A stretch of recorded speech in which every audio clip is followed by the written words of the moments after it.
Ал енді бізде кеше бір жанжал шықты. Қалқасында қалып қоймай мазақтың, мақсатымыз ар-ұят азайтпау, қырық үйден тыйым көрмей қазақтың, қыз жібегі төлегенге сөз айттау. Бірі ойсыз, бірі қызба ұшқалақ, қарау сірә мүмкін емес шошымай, біздің қазақ бет жыртысып 3 сағат қалаулысын іздеп беді осылай. Тек танылу шіркіндердің уайымы, елемейді артсадағы кім гіне, құндылықты құрбан еткен тәйірі.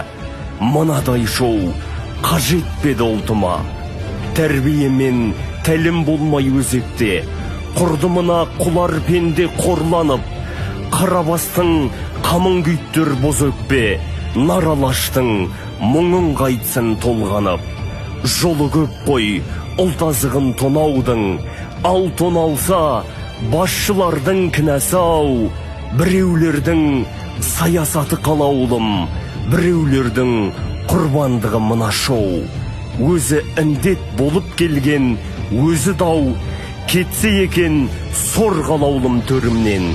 Көнбіс қазақ көндіксе де қажыдау, экраннан ессіздікті көруден. Жанымызды жақсылықпен жылытпай, жүйкемізге тие берер мұңдызғар. Ұлы дала заңын сірә ұмытпай, ұлтты ойлайтын азаймасын ұл қыздар.